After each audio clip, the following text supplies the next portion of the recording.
Good afternoon, everyone. Thanks very much for joining us. I'm Carl James, and I'm the Jean Augustine Chair in Education, Community and Diaspora at York University, and I'm here with my colleagues to talk about the impact of COVID-19 on racialized communities. And I co-led the working group with Professor Francis Henry on the impact of COVID on the communities. And we have produced 11 papers which have now been published in the Globe and Mail. I will introduce Professor Francis Henry, who will give an introduction, and then I return to the discussion with the panelists. Dr. Francis Henry is Professor Emerita and a Fellow of the Royal Society of Canada since 1989. She's considered to be one of Canada's leading experts in the study of race, racism, and anti-racism. Since the mid-70s, when she published the first study of attitudes towards people of color, she has consistently pioneered research in this field. Most recent co-authored book, The Equity Myth, reports on a 4-year national study of race, racialization, and indigeneity at universities in Canada. Professor Henry is the Royal Society of Canada's delegate to the Inter-American Network of Academics of Science, that is the Women for Science group, for whom she has conducted research and written several well-received reports. Over to you, Dr. Henry. Thanks. Okay, thank you, Carl. And good afternoon to everyone, and thank you for coming to our meeting. What I'm going to be doing is giving you a bit of the history and introduction to the working group that we are here to tell you about on the effects of COVID on racialized communities. Now, this working group has had something of a peculiar history. As a fellow of the Royal Society, of course, I received their newsletters. And a few months ago, I read of their development of a task force on COVID-19. This was the first I had heard of this task force. And I learned that it came about as a result of an invitation from the Globe and Mail and Le Devoir newspapers, who suggested that the Royal Society bring together some expert scientists to explore how this pandemic is affecting the lives of Canadians. The newsletter also listed about 20 projects involving various aspects of COVID-related problems. They included long-term care for the elderly, homelessness, and quite a number of other topics. Although a few of the topics included attention to indigeneity, there was no mention of race nor of anti-racist strategies. It had already been revealed to most of us that the virus seemed to be actively affecting racialized communities, such as Blacks, Asians, and various immigrant groups. So I took it upon myself to write to the president of the society questioning why there was no attention paid to racialized communities, which were being severely and disproportionately affected by this virus.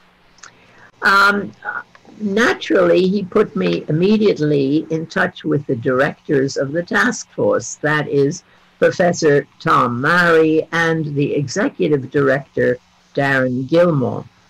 Now, as you know, the old adage, the squeaky wheel gets most of the grease. So naturally, I was then tasked with putting something together on racialized communities and the effects of COVID. Now, I agreed to do this, and one of the things that certainly helps is that the general scholarship on racism and racism studies in Canada and elsewhere, of course, but we're localizing to Canada at the moment, that research has increased very markedly in recent years. And therefore, it was not difficult to put together a list of scholars who might be interested in taking part in this kind of working group. Basically, I used my own contacts. That is, the people I knew and their scholarship that I respected. And some of them also provided names to me of, I should say, younger, newer scholars to the field that I had not previously been aware of.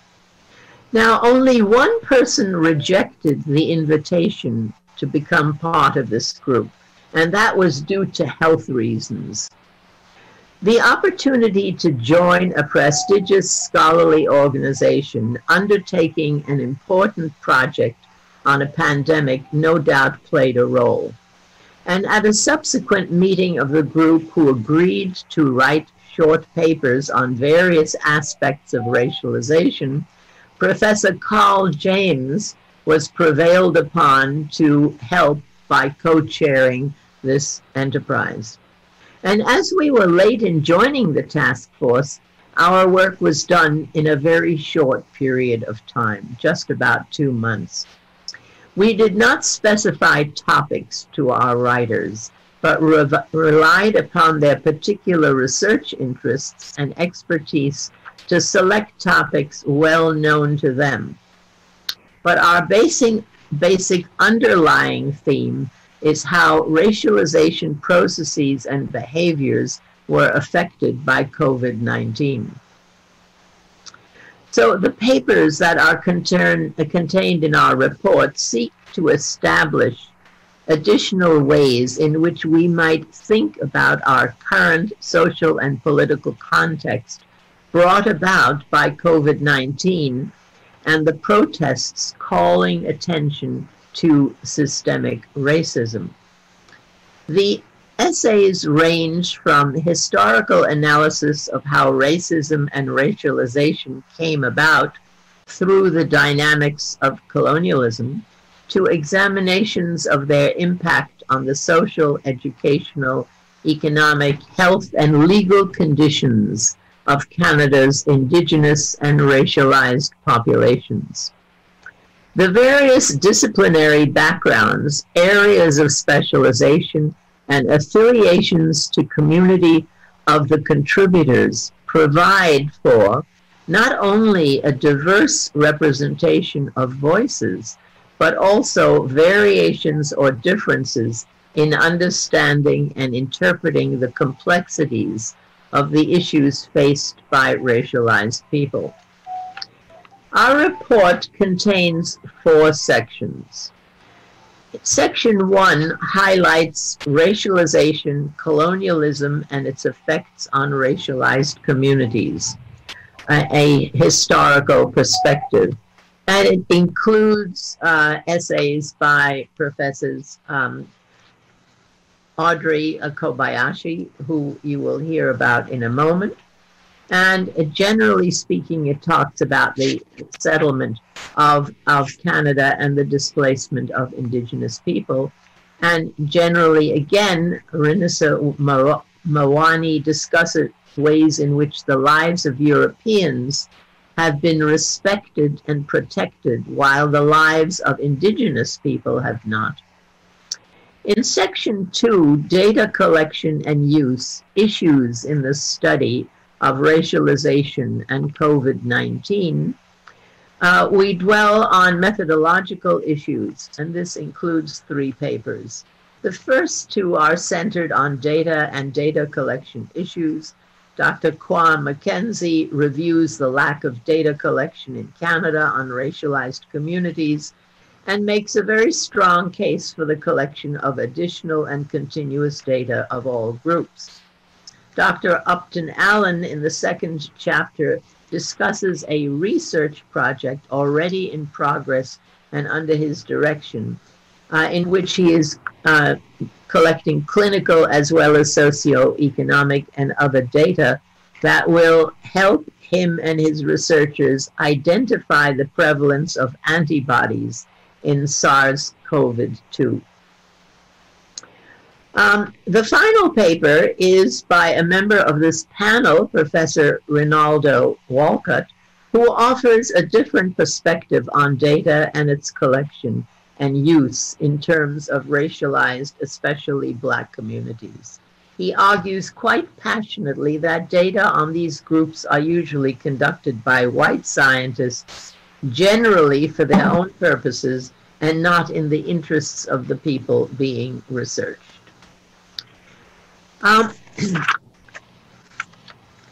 Section 3 deals with systemic racism, institutional constraints on the lives of Black youth, and deals with education and also with violence and use of force on policing.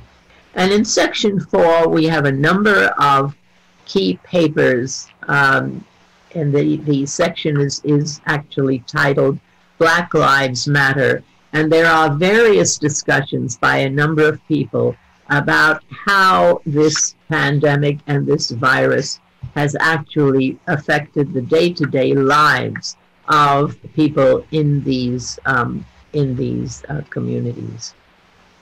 Now, COVID-19, and before I just move on to a brief conclusion, let me say that all 11 papers have been published, and they are on the digital platform of the Globe and Mail, and I believe soon to be on Le Devoir as well, if not already, so that they are available to a wide readership.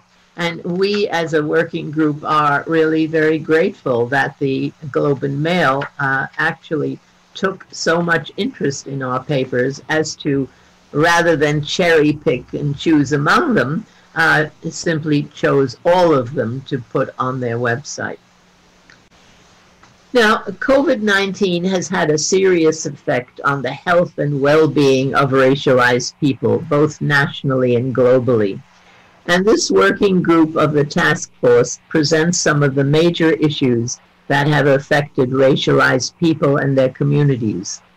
It also presents somewhat of a context for the global protest that took place during this time. Many points are highlighted in the papers that we have presented, and I won't go into detail here, as some of our other speakers on this panel will do so. But it is quite clear that the evidence, not only from Canada, but from the United States, England, France, and almost everywhere in the world, has clearly demonstrated that COVID has had a disproportionate effect on the lives and experiences of racialized and Indigenous communities.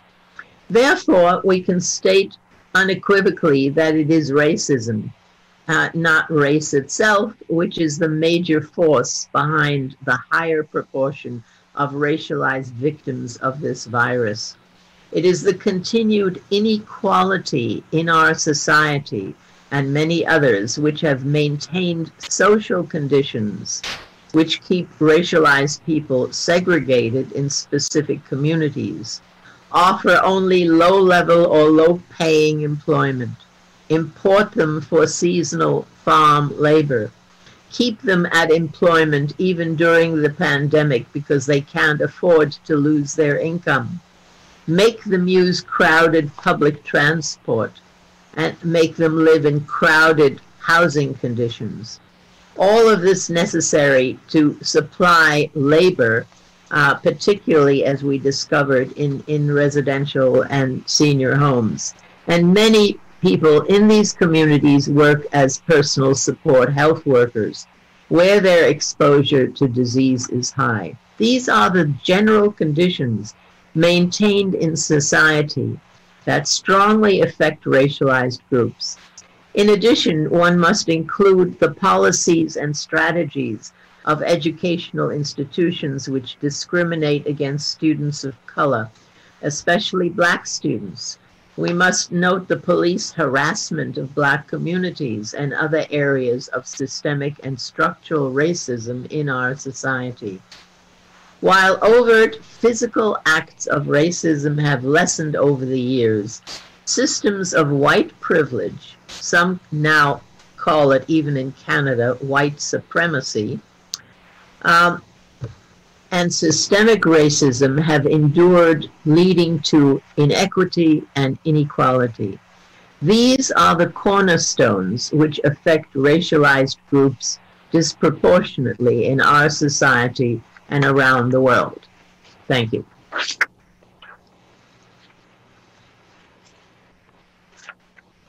Thanks very much, Frances. We will now turn to the other presenters, and they are Dr. Audrey Kobayashi, Fellow of the Royal Society of Canada, and is Patricia Montios Angus, Distinguished University Professor at Queen's University. And Professor Kobayashi specializes in geography, geopolitics, and racial and gender studies. Her research and writing address issues of social justice around immigration, racialization, housing, disability, and poverty, focusing on, as she does, on the downtown east side of Vancouver, where she's been engaging activists and participatory research for more than 40 years. She's also one of the co-authors of The Equity Myth, which Professor Henry mentioned. Dr. Ronaldo Walcott is professor in Women and Gender Studies at the University of Toronto and is former director of that institute. He's a co-author of Black Life, The Struggle for Freedom, and the forthcoming book, Long Emancipation, Moving Towards Black Freedom. His work, referencing hip-hop, film, social unrest, sports, music, and electronic media, covers Black culture in Canada and the role of Black Canadians, persistently arguing, as he does, against any notion of an essentialist Canadian Blackness. Dr. Kwame Mackenzie is the CEO of Wellesley Institute, Director of Health Equity at the Center for Addiction and Health and Mental Health, and a full professor in the Department of Psychiatry at the University of Toronto. He's an international expert on the social causes of mental health. As a policy advisor, clinician, and academic, he has worked for over 2 decades to address issues of social health and social services pertaining to the development of the issues faced by racialized people, and looking specifically at equity in health systems and social services for racialized people. That's our panel, and we now turn it over to Dr. Audrey Kobayashi. Thank you. Thank you very much, Carl. I'd like to thank you and Frances and all of the other authors and panelists and the Royal Society for providing the opportunity to do what I think is some very important work. And I'm starting out with a historical perspective on colonialism, and we may ask why. It's important to understanding colonialism to understand the uneven occurrence of COVID-19 today. And the simple answer is that colonialism produced racialization in our society and racism, which is a significant pre-existing condition to the occurrence of COVID-19. And other papers in this collection provide a great deal of evidence along those lines. I'm not going to so much provide the evidence as others do that, as I am going to talk about the principle and the need for addressing colonialism as a kind of engine behind racialization that needs to be understood. In other words, we have to be anti-racist as well as proactive in public health policy if we're going to address the effects of COVID-19. So colonialism has racialized Canadian society in many ways, but I'm going to mention four. First of all, of course, it displaced, it diminished, and it marginalized Indigenous peoples, resulting in a geography today in which Indigenous peoples live in certain parts of large cities and on reserves where COVID has managed to take hold at fairly alarming levels, and live in usually concentrated poverty, which has all sorts of impacts upon the experience of COVID. Second, the African Canadian population originated in the late 18th century as a result of northward migration, first from the American colonies and then a number of other trajectories, founded on enslavement, which is one of the key means by which colonialism was developed. Third, the Canadian government demanded a very large labor force in building the railway and in extractive industries such as mines and forests, resulting in tens of thousands of Asian indentured and contracted laborers coming from various parts, especially of East Asia, to form a geographically concentrated labor force in Western Canada, and also paid substandard wages, and denied the benefits of citizenship until well into the 20th century. And fourth, as Canadian immigration rates increased from World War II until the present time, a very high proportion, and in many years the majority of immigrants have come from other British colonies, including Caribbean countries, South Asia, and Hong Kong being the largest former colony. And these immigrants and their descendants make up the majority of communities of color in Canada today, and they live and relive racialized practices in many ways. So I'm going to give you just a couple of examples. Urban Indigenous communities, which represent the poorest urban communities in Canada by far, have experienced knock-on effects of the pandemic. In Vancouver's downtown east side, where I, as Carl mentioned, have worked for 40 years, public health measures resulted in the closure of important services, and these include homeless shelters, food banks, drop-in centers that provide a number of services, safe injection sites, with the result that opioid poisonings skyrocketed in the downtown east side well before COVID-19 took hold. Food scarcity has been a significant issue. And that's all combined with lack of information. Not everyone has a cell phone or access to newspapers.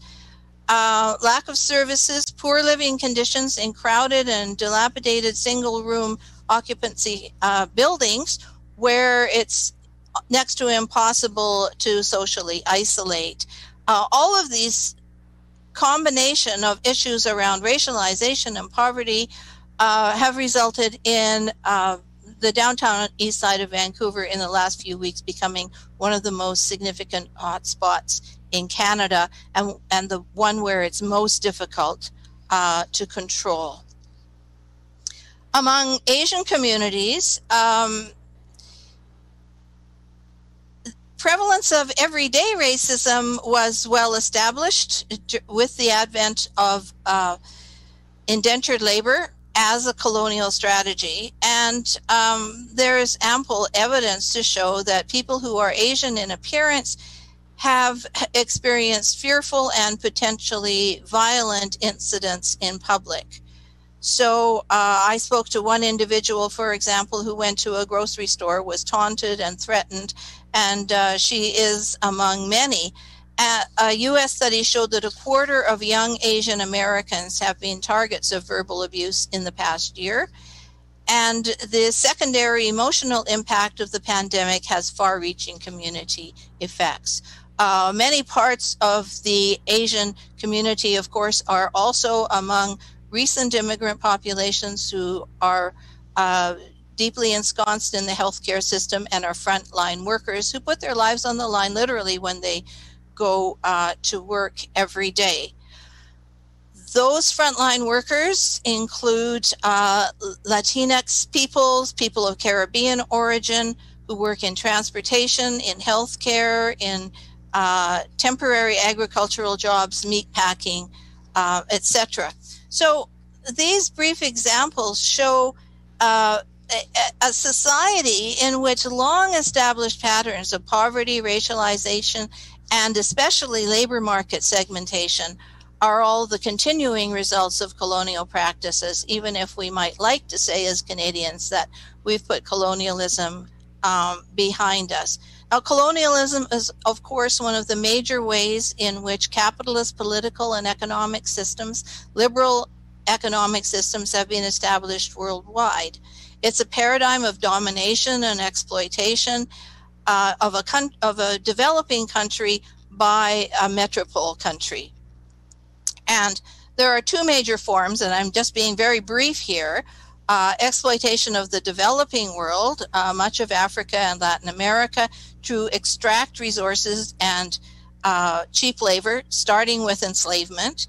And settler colonialism, in the case of Canada, that involves settling and developing a country by people of the metropole, with the main initial form of population growth through European migration. With that sort of brief definition of colonialism, then it's a fairly straightforward process to see how the effects, the historical effects, have carried forward and continue today, especially in present day patterns of immigration and the current composition of the labor force, and in the ways in which Indigenous people continue to be racialized and impoverished.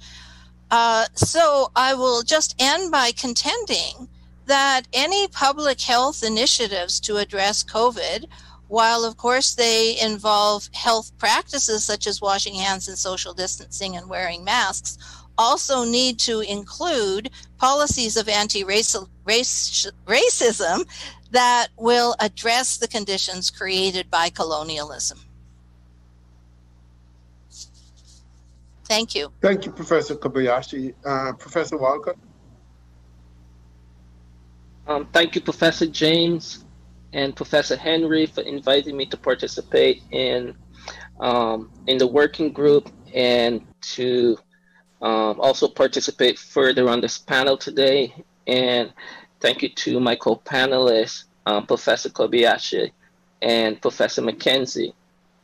I think what I want to do is to raise three very quick points that can become the basis for further thinking. And really my comments are organized around the kind of paradoxes, contradictions, if you will, or gaps, and that I want to highlight around the call for race-based data collection across the country. And the first point that I want to make in relationship to this call is to ask a series of questions, really, that I still think we need to think through in the context of the Canadian landscape. What do these calls do? What do they actually achieve? And where do they come from? And I ask those questions not because I think that data shouldn't be collected, but I ask these questions because I think that often in the landscape of data collection around questions of race, and I think our neighbor to the south has proved this for almost 150 years, that there tends to be a tension or a gap between the politics of data collection and the move to policy action, and even furthermore, the move to justice. And I think in the Canadian context, we're still going to have to grapple with that, even as the proponents for robust race-based data collection make the claim that it's supposedly going to lead to better policy making. And stemming from that point, I moved to the point 2, which is about data and the data that we have. And I suggest that we've got data on a number of things. We've got data on HIV, and yet HIV remains an epidemic, if not a pandemic, particularly for people, Black people and Indigenous people, that in almost any OECD country where there's significant populations of Black and Indigenous people, HIV remains a problem for those communities, for those populations. And so we've developed within the sociology of health, the sociology of medicine, wonderful little words and phrases to capture these ongoing problematics. In HIV discourse, it's the notion of syndemics, and that's fit within this kind of larger discourses of social determinants of health. When it comes to COVID, it's clearly apparent what's at play. And indeed, we could have predicted much of what's happening around COVID from earlier research on H1N1. Earlier research on H1N1 or even HIV had already proved that the cocktail of race, poverty, and employment is almost like an unemployment or the form and kinds of employment that people have. It's almost like a cocktail for infection and spread of the disease. So that people who work in long-term care homes, people who work as nursing aides, people who work doing the lowest paid kinds of work in hospitals, who often tend to be non-white people, find themselves open to infection. H1N1 had already given us a lot of information that we could have used to make sense of what we knew was going to come along with COVID. But one of the things that's also really interesting in the context of thinking about data is, and the Toronto columnist Sri Padakar recently wrote about this, the way in which data can also be used and deployed to then turn around and, if you will,